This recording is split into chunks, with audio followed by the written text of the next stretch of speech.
Week 2 of the Obama presidency, and there's a feeling here in Washington that the mob from Chicago has moved in. The Texas Cowboys have long since headed out of town, and the new gang has brought a different style of leadership, a whiff of political corruption and a blast of wintry weather. Whatever it is, the nation's capital feels like just the kind of place where folks from Chicago feel right at home, even if they're put out by the chaos that a little snow brings. My children's school was canceled today because of what? Some ice? I don't know. We're going to have to try to apply some flinty Chicago toughness to this town. And it's not just the Chicago weather that's tough. He may be from Hawaii, but President Obama cut his political teeth in the hard school of Illinois politics. There, clinching the deal, no matter how you do it, is all.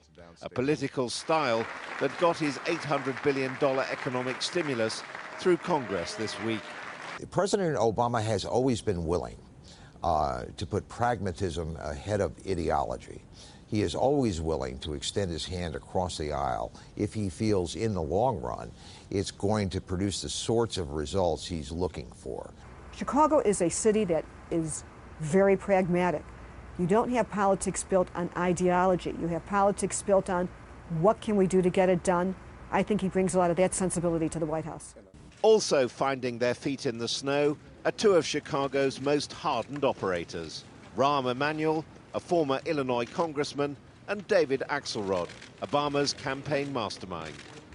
The two key members of President Obama's staff who best represent the rough and tumble of Chicago politics is his chief of staff, Rahm Emanuel, and his top advisor, David Axelrod. President Obama is the good cop, and his Chicago guys, David Axelrod, his top advisor, and Rahm Emanuel, his chief of staff, are the Chicago bad cops. But there's a dark side to Chicago politics, a long history of bribery and corruption. From the 1920s Prohibition era, when America's most famous gangster, Al Capone, used his profits from the sale of bootleg booze to bribe politicians, to the present day, exemplified yet again this week by the dramatic impeachment of the state governor, Rod Blagojevich. He was arrested on allegations that he conspired to commit several pay-to-play schemes, including selling Barack Obama's vacant Senate seat to the highest bidder. 3 state governors in recent years have become jailbirds, and Blago, as they call him here, is keen to avoid being the 4th. You haven't proved a crime, and you can't because it hadn't happened.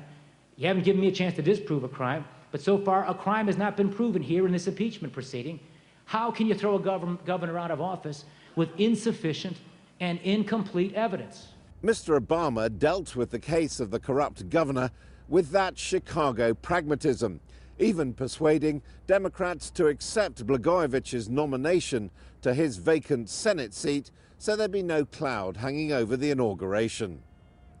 And for all his long association with Illinois politics, there's no hint of corruption on Obama's record.